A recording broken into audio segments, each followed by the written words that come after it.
morning, Heidi Foy here with Bullfrog Creatives, and you are watching the countdown to the CNFR. We're coming at you a little bit later in the day, not too much later, but we can talk about why once we add everybody in. We want to give a special shout out to Visit Casper. You guys, if you have been rodeo fans college rodeo fans for any amount of time, you know that Casper has been the home of the CNFR for this year. We're celebrating 25 years. So we are proud to partner with Visit Casper to bring you what I have coined lovingly, my CNFR shenanigans.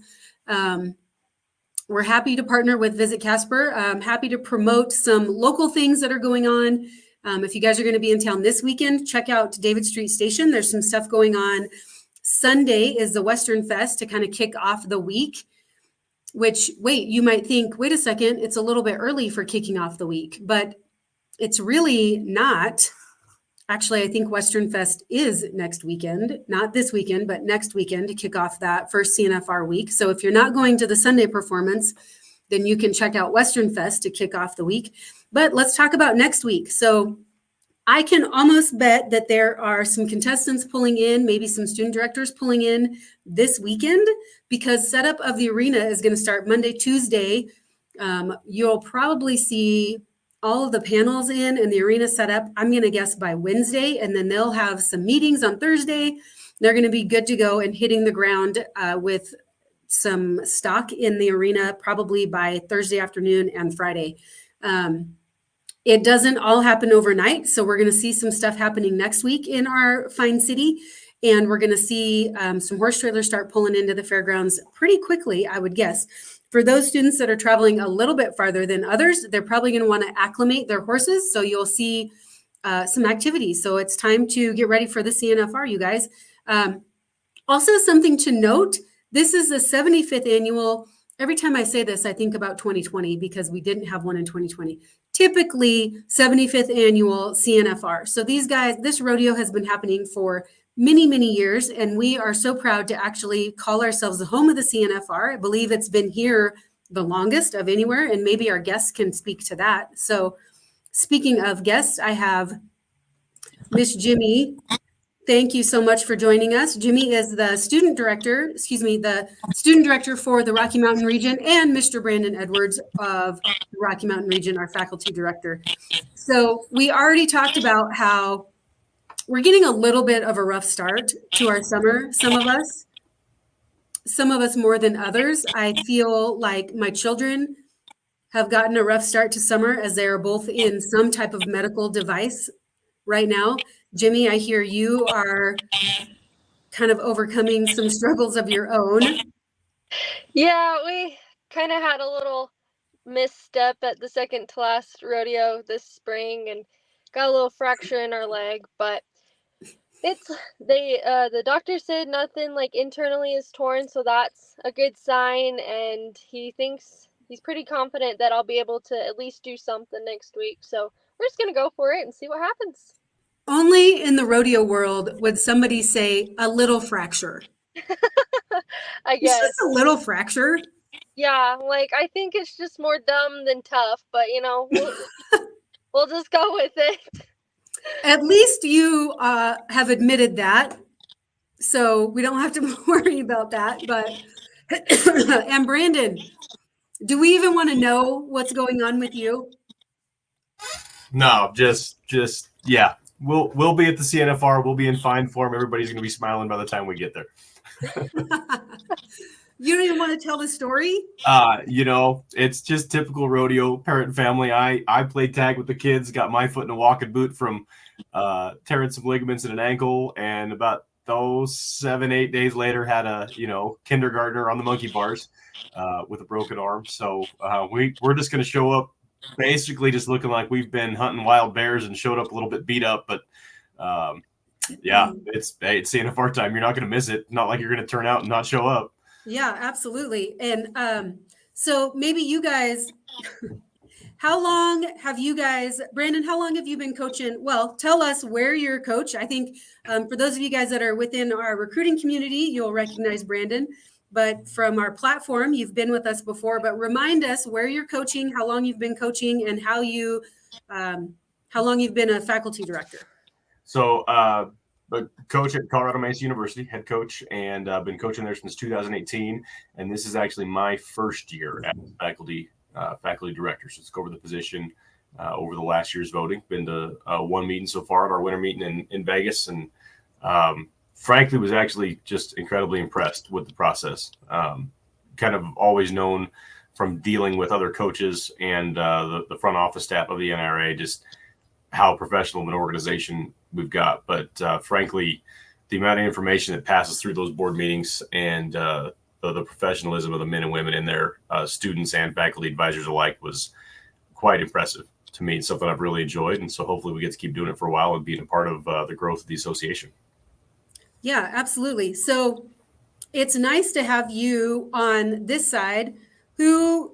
Remind me, who has been the faculty director for the Rocky Mountain region in the past? So for the last 2 years, 2 years, Kevin Bates took over it. And then before that, Steve Burney, coach at College of Southern Idaho, was the representative for probably more years than he'd care for me to announce tell everyone on a live setting. But he served the region as faculty director for a very long portion, still is just a huge class act and was a great representative, but chose to be able to step back and kind of just divert a little more attention directly to his program, which was completely understandable. And it's all right. I think actually would highly recommend it. Any coaches out there that are curious about what goes on in those meetings, kind of like anything, if you want to know how the sausage is made, you need to go step into the factory. And I know for me, it's been a real eye-opening experience and been an awesome bit to kind of learn about just how many working pieces there are behind the scenes that a lot of other people don't get to see, as with any association, with any business, even in that sense. So absolutely been a blast for me. I've really loved it. And like I said, I hope to do it as long as my peers vote me in, and hopefully I can represent them well. Perfect. So what is something, I guess, that has happened that surprised you or that you weren't expecting as being part of that faculty director job? Honestly, the level of depth to the conversations that we've had around rule changes. It's really been very refreshing to walk into a room and be around a group of people who, anytime you have a vote on any issue is going to affect people in a different way, whether it's how they affect the different regions, how they affect the different events and the contestants in them. And it was fantastic to be able to walk into a room where people were very respectful and still kept, if I will, a cowboy culture about being able to absolutely say what's on their mind and absolutely keep it in decorum and make it, it wasn't anything personal. Nothing ever got attacked. It was just, hey, these are the facts as I see them. This is an opinion. We know this is how it's going to affect people. And then be able to vote. And if the vote goes your way or doesn't go your way, people very respectfully took the vote. That's what it is. And just walked on to the next issue. Was very relieved. From some other organizations I've been a part of, the political spectrum is not nearly as well diversified and respectful. So it was a huge pleasure to see that amongst the people that we're working with. I think you used a really good word too, where they can maintain decorum. Yeah. You can disagree about something and still get along, still like the person, and still be able to walk out of that room with your heads held high, handshake, and off you go. And clearly something that is missing in other areas, I would say. I'm pretty sure the NRA board of directors and the student directors, you put us in Congress, we'd move some stuff around. We'd darn sure be able to move some things a little bit faster through, and I think everybody walk away a little bit happier. But that's just my personal opinion. That's about as we'll all go past that point. Yeah. Jimmy, what about you? How long have you talked to us about your student director position? And where do you rodeo for? Who do you go to school with? I rodeo for Idaho State University in Pocatello, Idaho. I'm a grad student this year, and this is my second year of being the student director. So I am just finishing out my term in that. Same thing with Brandon. I loved being able to attend those meetings. I got to go to Vegas last year and then the college finals. This year I had to send who is now our new student director as proxy for me because of finals and everything, just the way the weeks lined up. But even just like little meetings like this, like it is very professional, but you still feel comfortable to like speak up and like voice your opinion without a lot of backlash or anything. Like Brandon said, it's just very professional. It's almost kind of fun, like not in the way that you think about it, but it is very cool to be on that side and learn what goes on and be able to have those new connections with those people and learn from them, just the way they see the rodeo community, how they run things, and just different input. Like you can always learn something from somebody. Yeah, absolutely. Something that I've learned, I think, that I didn't know as a contestant was just how different each region can operate. I mean, I think a lot of them are very similar, but each region has that autonomy to run how they want to run, how to operate how they want to operate. And with some guidance, like obviously there's some kind of oversight from the national office and from that rule book that you guys mentioned, but each region runs in a pretty unique way. And that was something that I didn't fully understand until much later, till I started having these conversations. So I think it's a really great opportunity to kind of customize rodeos for your area. You know, a rodeo is a rodeo, but when you're looking at the production side of it and the travel, and if you have a region that's pretty well spread out, then that gives you opportunity to structure your schedule as needed. I know a really good example is the Northwest region. Their schools are trimesters, and so they try to structure their rodeo program or their rodeo weekends around those trimesters. And I don't know that any other region really has to worry about the trimester format. So just being able to structure it to what works for your member schools, I think is a really unique to college rodeo. Exactly. Yeah, like with us, our winters last a really long time, especially in like Utah and Idaho. And so thankfully we're able to host our first 3 rodeos indoor to kind of help protect from the elements. Like this year in Tremont, like it was rainy and cold, but thankfully we had a really nice heated indoor to go to. And so that's just kind of the spring weather. But for us, it works out great that we're able to schedule those rodeos that can have the indoors available in the spring for when we need them. Well, and it's funny, Wednesday we talked to Ken Mason from the Ozark region, and he was talking about their indoor pins. And their indoor pins are not what we would refer to as indoor pins. They're just covered. Like there's no such thing as a covered pin in our area because snow comes in sideways. So I think we have to be really particular and kind of lay that out when we're having these conversations, because just like you said, inclement weather in the Rocky Mountain region and the Central Rocky Mountain region is going to look completely different than inclement weather in Ozark or Southern or South, well, anywhere else. Yeah, basically. exactly. Yep. So I think having that flexibility to structure your schedule and really make it work for the contestants and really make it work for the schools and the member programs is really what's unique. So, well, you guys, without further ado, let me pull up some stats here.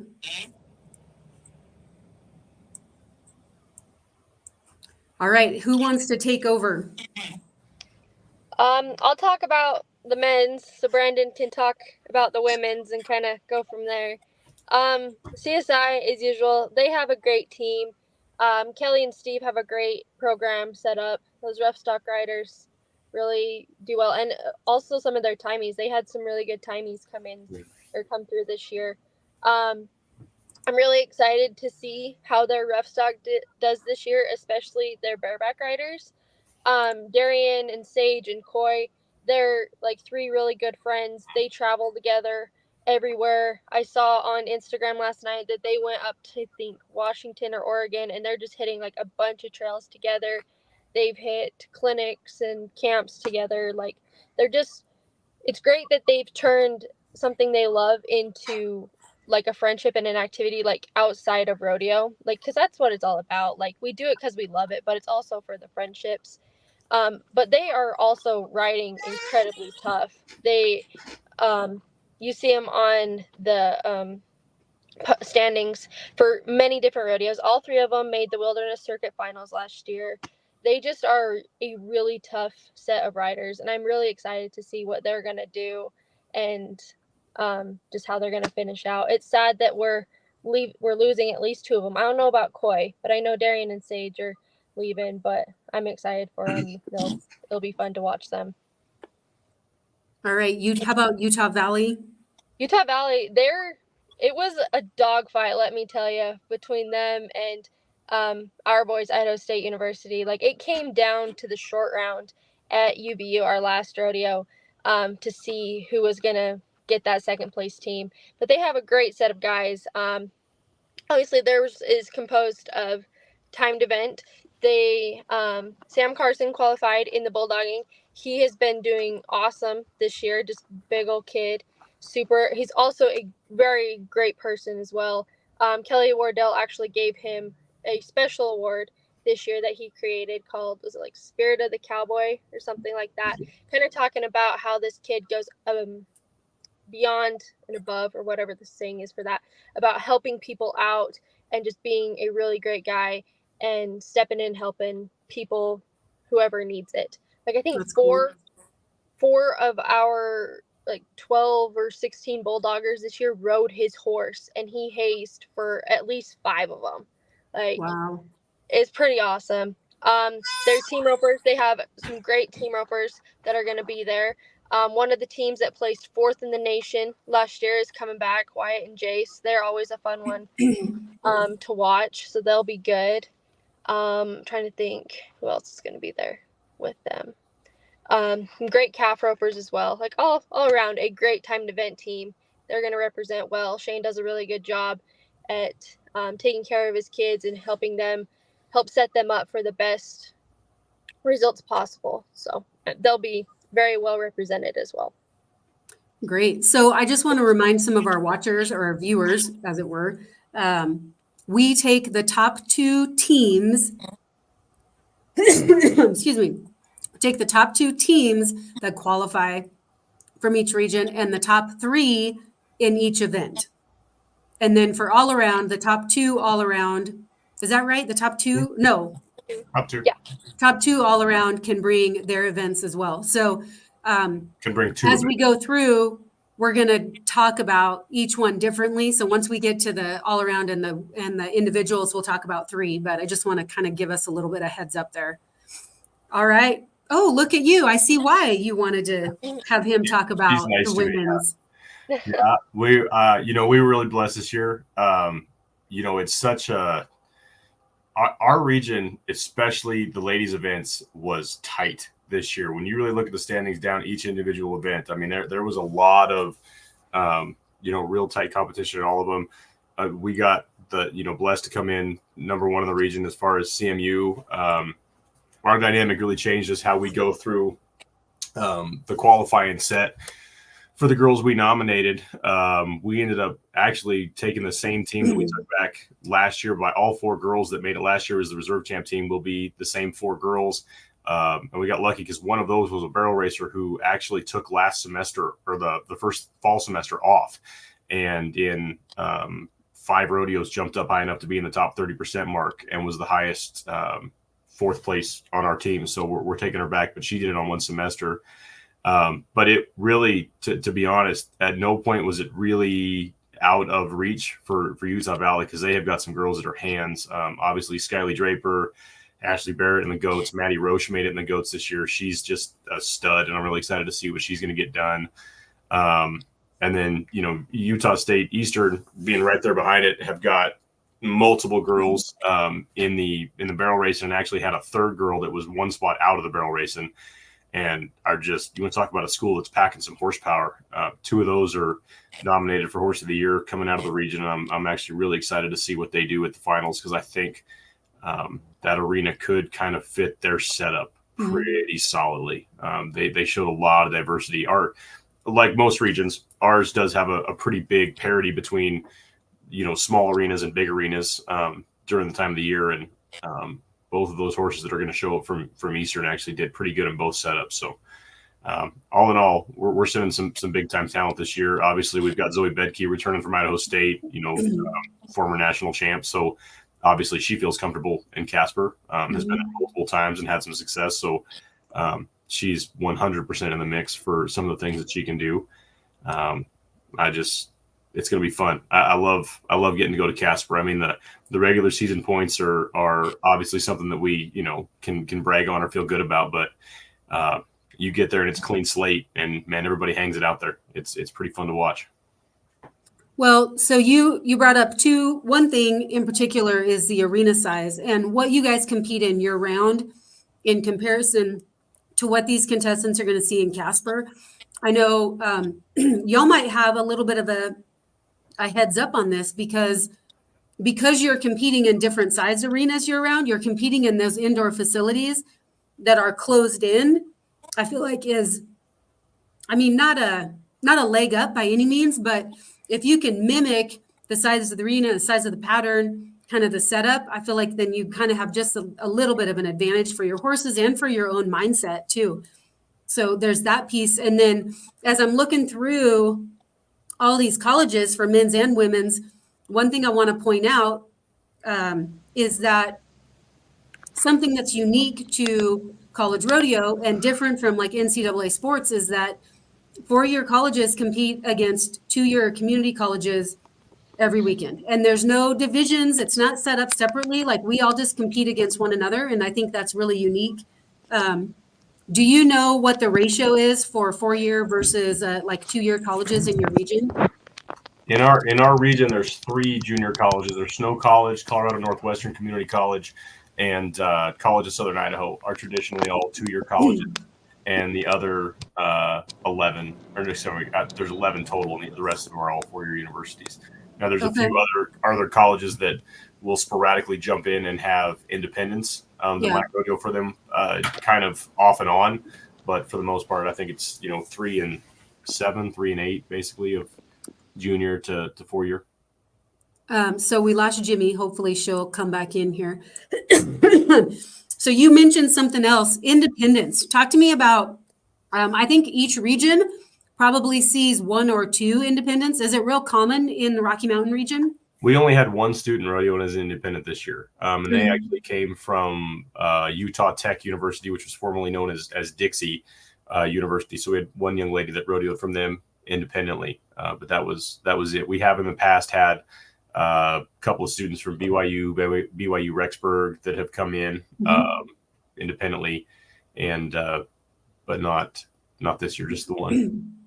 Well, and I think it's just interesting to point out that when you are attending schools like that, like don't count yourself out of the college rodeo world because you can rodeo independently. It just takes a few more steps to go through. So if any of our people that are watching, if you guys have any questions about that, just reach out to myself, to Brandon, to Jimmy, and reach out to the national office and get some more information about it. So or the faculty director of whatever region you're in. That's another one of our jobs, is to make sure that we communicate effectively to the independents as well, and keep them in the loop of when injuries are, how they need to go about any of the additional procedures and non-member acrobatics around all the paperwork. But it's definitely not something that's undoable.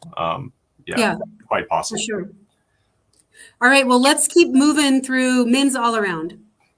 So men's all around, I'm actually probably the most excited about this one just because it's really fun. It's a really unique situation. You have got 2 brothers that both came in as rookies, different schools, riding the same calf horse. And that calf horse is also nominated for Horse of the Year. And being real honest, I mean, he's going to have 2 people riding him at the finals. And I'm kind of excited to see how it does, because that horse worked phenomenally all year. And I mean, we just go back-to-back runs, and like over the season, we saw conditions where, you're going to get mud at one rodeo, you get a little tight indoor arena where with the crowd yelling, and that horse never wavered.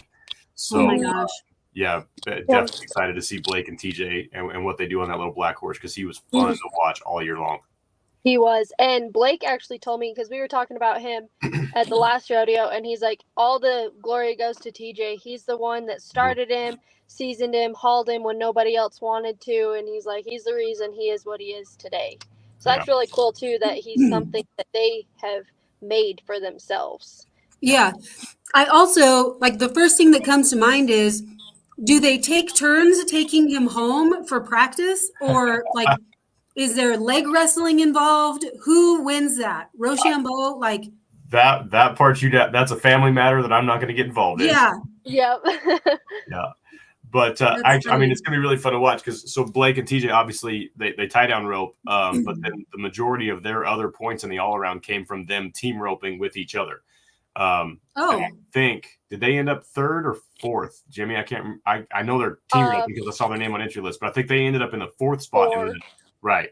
So they were massive contenders all the way through the year in the team roping as well. So they've definitely, both of them have got some legit shots because obviously, as you know, with the all around, you get to take 2 events, so they're going to have 2 bullets in their gun for the whole of the CNFR, and they've got the horsepower to do it. They're very comfortable roping with each other, so we'll just kind of see how it plays out for them.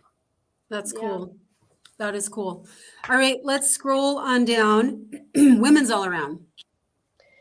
This was super fun to watch. Brandon, these girls, McKenna and Justice, they really brought it, especially with their 2 events. And then they each had a 3rd event that also helped kind of chip in. Actually 4th. Justice had the team roping as well. But McKenna had the goat tying breakaway, and team roping did very well with that. The goat tying, she is very fun to watch and just outstanding. Just consistent. Like, I'm amazed at McKenna's consistency just to make the same run every single time. Like, that's just what you got to do. And Justice too. Justice was very consistent as well. So I'm excited for them, see what they can do. They'll be very good contenders in the breakaway as well. I'll let you say something too, Brandon. But no, I mean, yeah, we were just, you know, elated for them, and actually the all around race was far and away for me just the one to watch. I mean, I had kind of mentioned Maddie, she came in at number 3. We had one other girl in the region that was literally 20 points away in a second event to qualify her all around points, and actually at that case would have bumped up in that same contingency rate. So, you know, a shout out to the 200 point mark for the all around.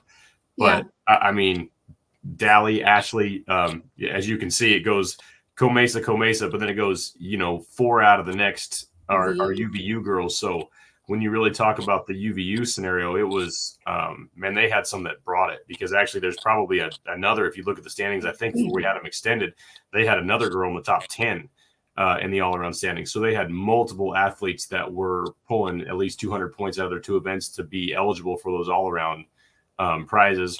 Obviously, Zoe's name's, like we talked about earlier, she's no stranger to being up there. You know, her main event, obviously the breakaway open, but she's just a hand. I mean, she's just a competitor and a hand. Like, she's going to be involved no matter what. So there's some girls on our team that I'm really excited to watch coming in from the Rocky Mountain region that are going to be just a blast. I think that setup's going to fit Maddie really well. We talked to Jim Boy, and he said the goats were going to be a little bit on the bigger side of where they're going to be. And actually, I think that probably falls into some of her strengths a little bit better.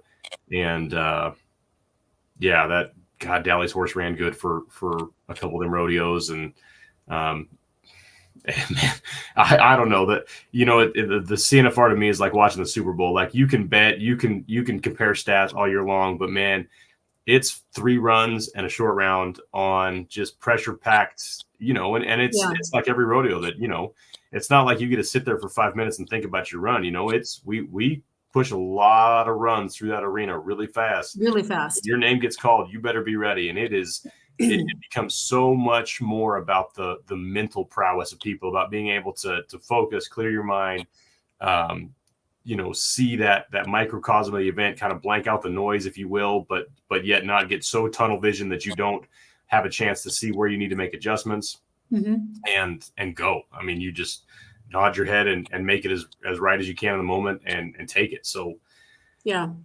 man, I love CNFR week. I'm sorry, I'm a geek, but I love CNFR week because it's the coolest place to get to watch, you know, students that we obviously know in our region. I don't know, a shout out to our region. I have never been involved in a region through my college rodeo career, wherever, where legitimately more people are excited and happy for more people. Like, Yes. I mean, I just thoroughly enjoy it because the coaches in our region, the students in our region have the absolute attitude that I think is the epitome of all rodeo sports, of being genuinely excited. I mean, for all I care about, every person in the Rocky Mountain region is on my team when we go there, because I'm just excited to see them do good. I know what it's taken for them to get there. Mm-hmm. You know, the times where they had bumps and challenges in it, and you're excited to see them get to work through that and then, you know, compete on game day. So, you know, we're pulling for it, but then at the same time, we get to come around and watch some of these students from other regions that we just don't know, because we haven't ever got a chance to meet them personally. Yeah. And you see some, you know, like anything, you see students come out of the woodwork that you didn't know on day one that you darn sure know by short round Saturday, because Yes. they've earned a spot to shine. Yeah, for sure. Well, we'll talk more about the individual events now. So let's start with the saddle bronc riding. You know, Brian had a real strong finish to the season, because I think Hank was pretty much leading it till last rodeo, wasn't he?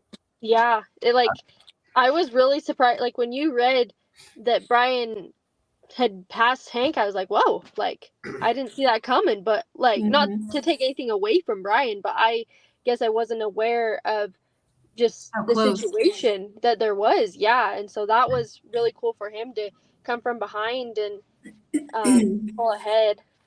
It's going to be fun to watch. And you see Caden there for Brandon. He had a really good finish to the spring season to pull out some rides to get him qualified. And Hank, he's fun to watch. He's been to the college finals a couple times now and represents really well. So it's going to be fun to watch. I'm excited for him.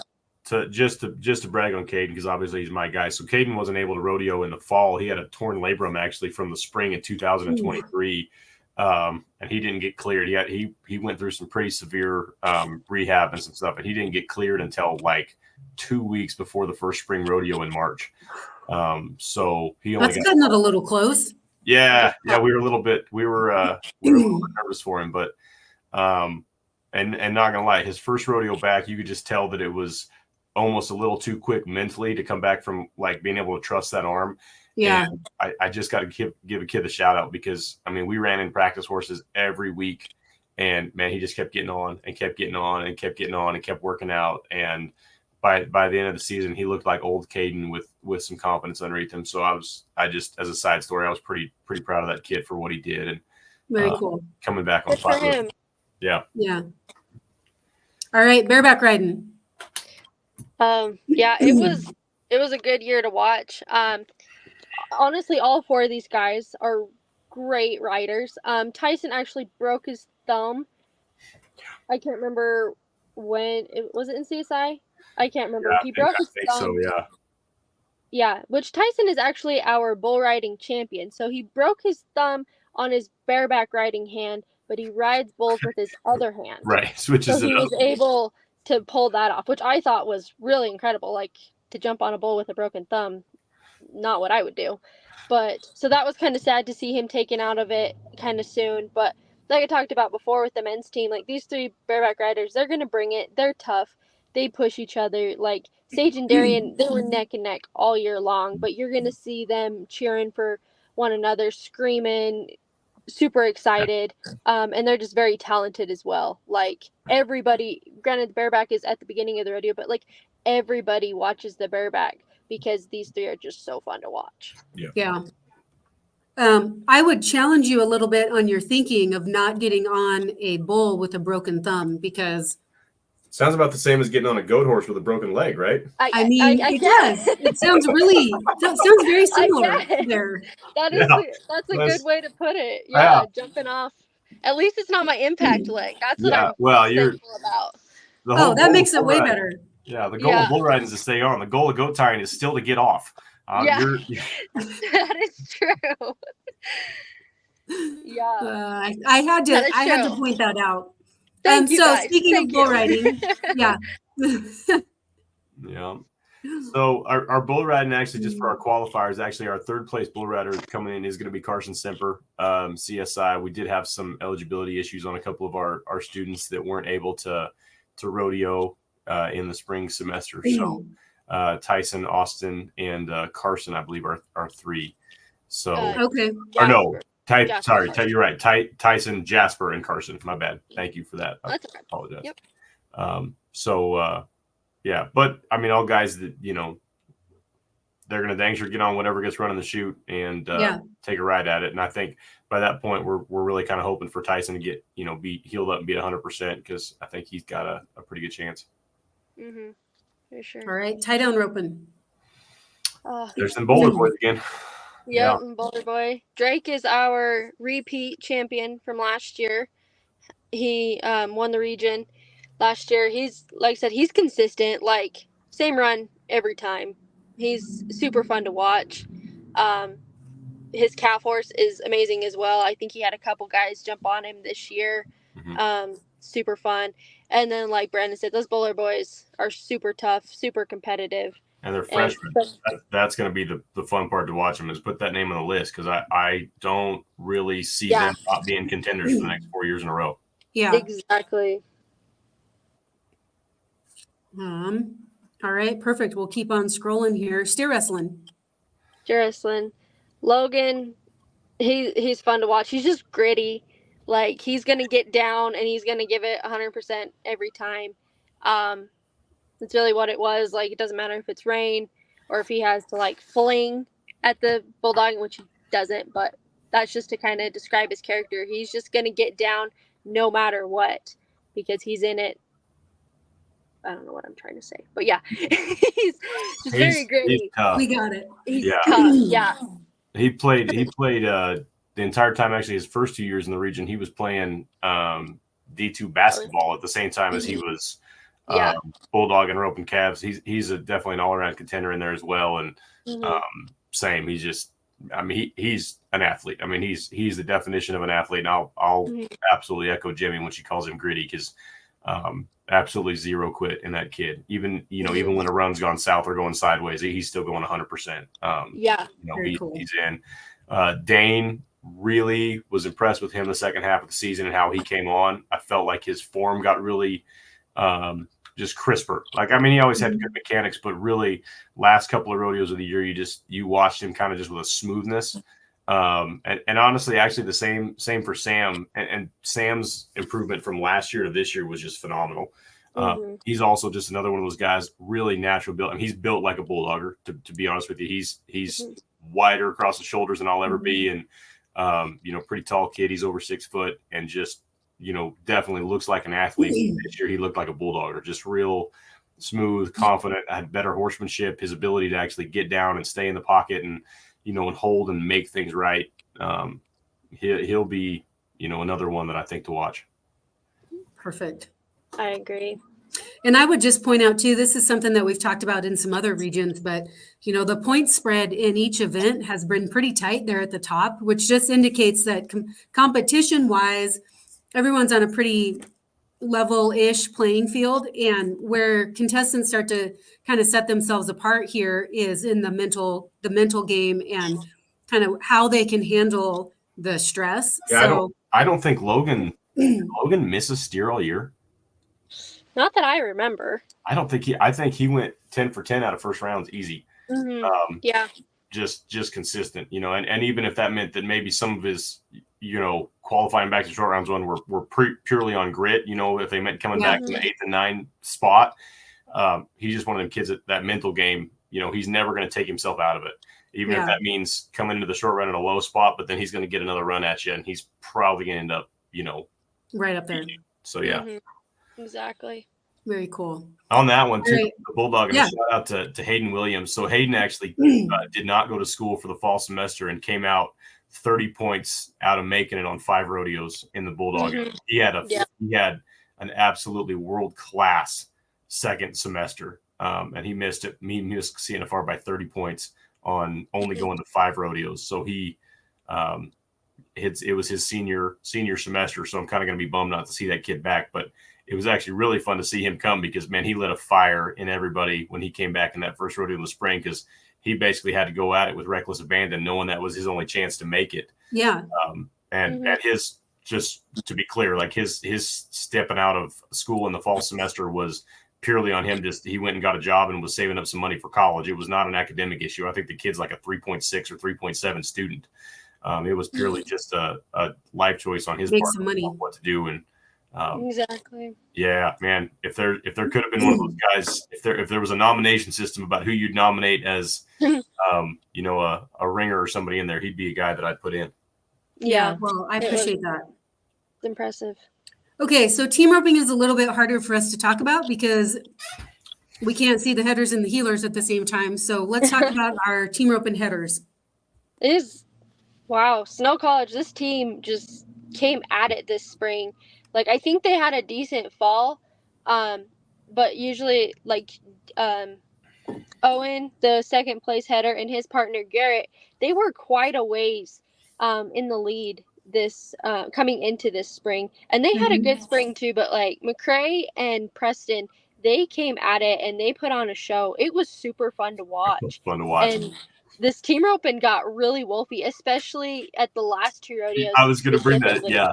Especially at the last rodeo, we roped muleys. So at the last rodeo at UVU, we roped muleys, and I lost the ranch on taking bets because I would have told you that I figured that we were going to, you know, just have the wild side of muley roping, you know, lots of misses and some crazy handles. And honestly, it was the best team roping I've probably watched in a long time. I mean, we had just an incredible amount of, snappy neck runs, good handles, like everything stayed framed up. And we roped little muleys. I mean, they roped some little like 350 pounders. That were, on the light side, stuff that I didn't know how we were going to get by team roping them. I thought it was going to get pretty waspy, and it was fun to watch. And all three of those guys actually at the top, all three of them, you know, dang sure showed up on game day. Well, and let's talk about that point spread. I mean, even between first and second, that's not a lot of points. And when you look a little bit farther down, between second and third, between even second and fourth, is just, it's super tight. So I can see what you guys are saying, talking about a really good season. Yeah. It was wild. Yeah. All right. Well, let's take a look at our healers. So I'm going to assume, but I know that it's not often the case, everybody's qualifying or roping with the partner that they roped with year round. It is in this case. Yeah. And the standings reflect it. Yeah. McCrae and Olsen, they'll be roping together, and Archibald and Hirschberger, which, just because that's where I'm a fan, if there's one team to talk about on the horsepower side, that's probably our best mounted team in the team roping by my opinion. That little yellow horse that Owen Archibald rides, that's a sweet horse. Just got a really awesome athletic move, really operates well, and then, you know, Garrett always rides something nice, and that little roan horse he rode for the last half of the season was sweet. So just that's a team that I think with that horsepower, especially as tight as Casper is coming up that left wall, that little yellow horse can do it, and he's been there before. So that'd be the one. But then, you know, Wyatt, Ahlstrom, and Luke, obviously, like Jimmy was saying, they were number 4. They made the short round last year, ended up number 4 in the nation. They've got their same horsepower. They're coming back, and I'll be honest, they struggled just a tick at the end of that season in that fall semester, a little bit more than they normally did. They're both good friends of mine, so I can tell you that they got caught right in that middle spot of trying to run that balance of where do we need to be aggressive and where do we need to be backed off a little bit and make those business runs. And kind of caught them halfway sometimes. And, you know, when they'd back off a little bit, a leg would get them when they tried to be too aggressive, you know, a little bit on that side. But they battled through it. They stayed right where they need to be. And I think they got their heads about them now. And they did not struggle at all at Casper last year as far as the arena conditions go. So I sure wouldn't count them out either. Awesome. Sounds like you guys have some pretty good contenders in a few events. So that'll be good watching. It'll be. We were never barrel racing. put it that way. Yeah. Barrel racing, that was the tightest. So that was the tightest race of our season. It came down to legitimately the short round run, obviously on on the final night at UVU, and was tight. And in fact, it was literally the difference of one contestant placing in the average between Oakley and Wiley was what made the difference of where the contention was, because Oakley had got more points out of the first round, and Wiley ended up getting more points out of the average. So a shout out to Wiley, again, just because she's mine. But so last year, Wiley rode a horse called Jack that's an absolute badass all season. And that was a horse that she had taken that had qualified her to the American semifinals, had done some good on, and then he got hurt. And so at the start of this year, she actually rode him in the first round of the first rodeo, and he got hurt. And she made the short round and then turned around and jumped on Gus, which is the horse she's on now, and then just never looked back. And I'm actually excited because I think personally Gus is probably a little more geared to some of those smaller arenas. Mm-hmm. And so I think he'll do a little better at Casper than what she got done last year. It kind of is a bummer for her. So she was only about 20 points out of making it and contending in the all-around. But that Gus horse is also the same horse that she breakaway ropes on.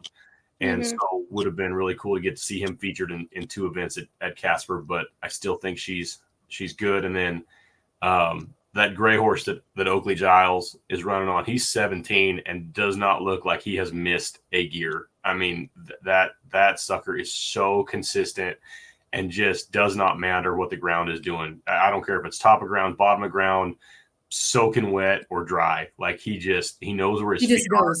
He's a veteran horse that just has a wherewithal about where his foot position is.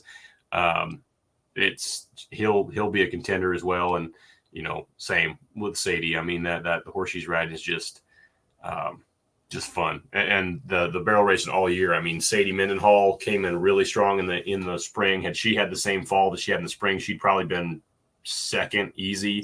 Mm-hmm. So I think Sadie will actually. Was she the nomination on the UVU team? I think so. Okay. Yeah, and well deserved. I think if I'm thinking of the right horse. So Sadie won the nation in the cutting last year in high school, and I think this mare is the same one that she won the cutting on. I was talking to her a little bit about this mare because this mare is really nice, really just got that cowy look to her, and so I was talking to her a little bit about it, and she is one that she cuts on, but I'm not sure if she's the one she won the nation on. Did you hear the story where she won the bet on that horse to Jace Hanks? I'll throw a little side story. Yeah. So the story I heard was when they were breaking in the muleys for UVU's rodeo. Jace has a little cowy bred horse, and obviously Sadie spends a lot of time in the cutting horse pen, and so Jace might have made the comment of, hey, can you cut out a cow on your barrel horse, thinking that it was the barrel horse wasn't something that she'd cowed on. And the video is basically Sadie just dropping the reins. And I mean, this horse just getting down and dirty in the cutting pen. And Jace just, had to take his medicine and walk away. And he goes, oh, I guess you can cut a cow on the barrel horse, and had to walk away. Good for her. That's awesome. Yeah. She probably was like, yeah, with my eyes closed. Yeah, pretty much. Laid the reins on his neck and just let him do the work. And I mean, it was, Jace said he was like, man, that's the most impressed I've ever been on a barrel horse, and it wasn't even doing anything that resembled barrel racing. Open mouth. Yeah. That's funny. Good for her.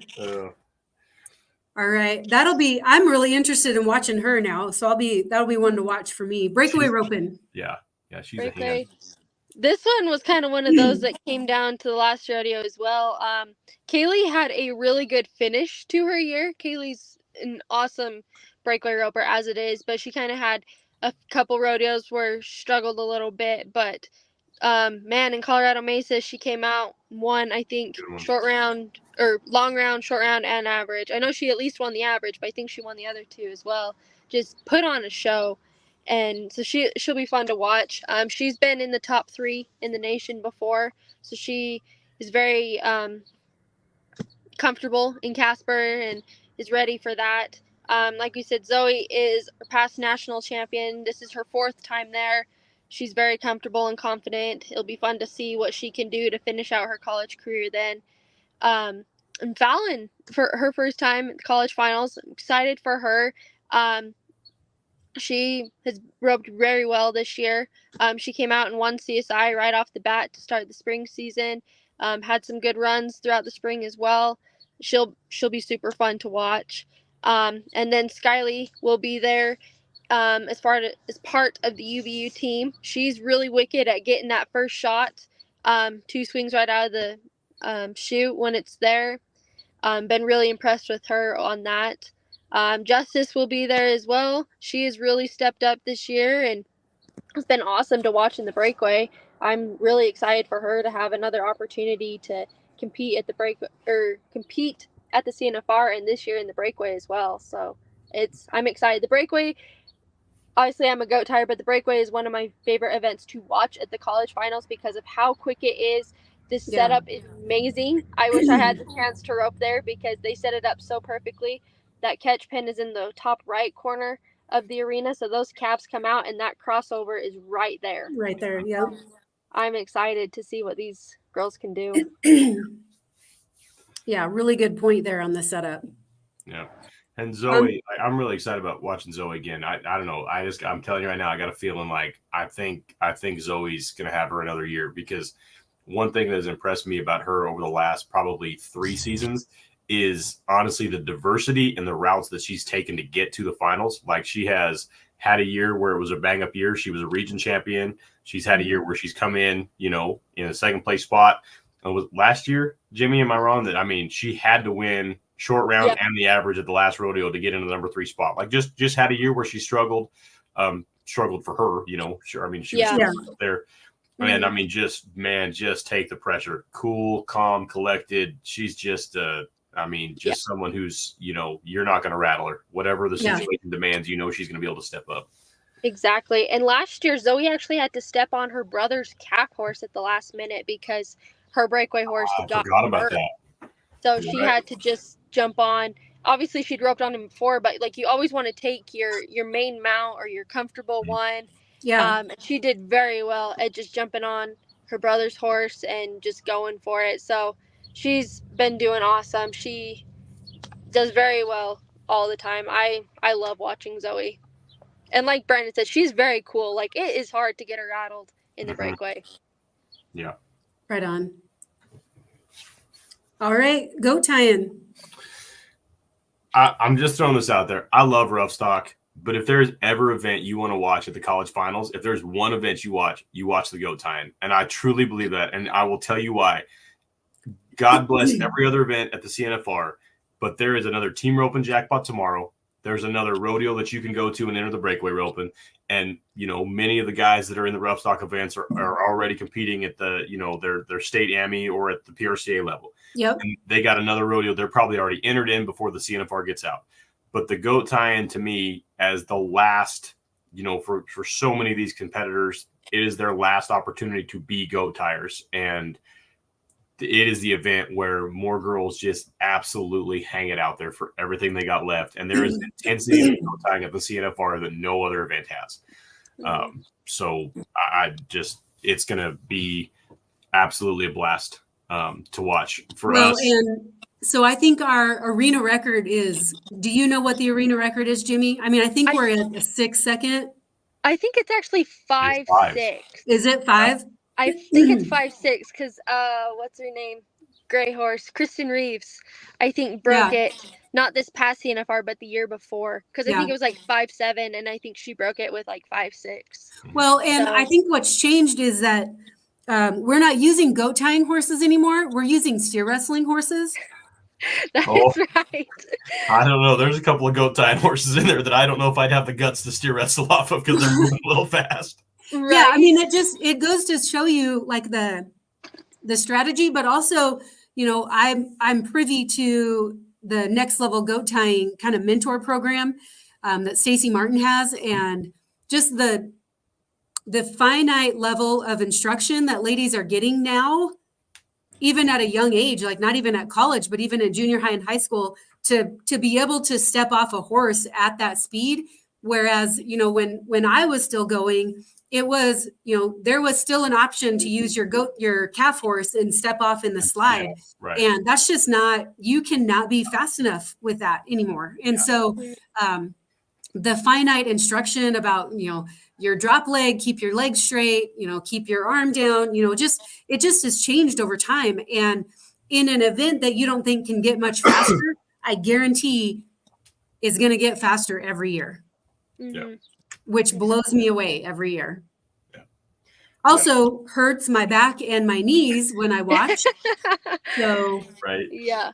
And like Brandon said, these girls are gonna go for it, and sometimes with that absolutely. comes some really good crashes. Yeah. Like, you feel bad saying that, but like you got to put it out there, and sometimes that comes with a little dirt.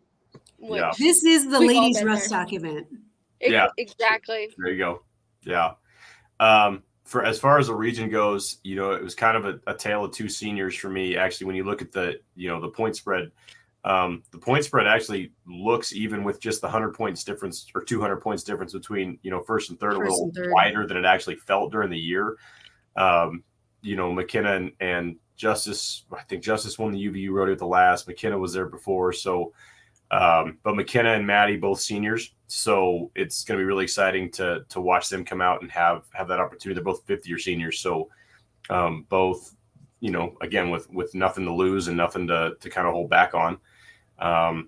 It'll be really interesting to see. You know, Casper's so unique with the shorter score than most of the rodeos that we go to, because most of our rodeos are either the straight 100-foot score, the standardized, or we like to have fun and put a little length out there. So we've actually had 3 rodeos over the year that were, you know, 160-foot score or longer, just because we kind of have that difference in there. And it changes a game, because you know your level of being able to read a goat, how fast you've got to be able to make those decisions, whether or not they're stepping left or right, or you know, where you can hold, where you want to swing, and where you want to step. I mean, that's some speed to it. Plus, you know, there is a little bit of a marked difference between the speed of your horse coming down versus what you're going to do when you get to the ground. And you know, you take off about 20 foot there, and it takes a little bit of that emphasis away from just exactly where your horse is running, and a little more emphasis on the ground.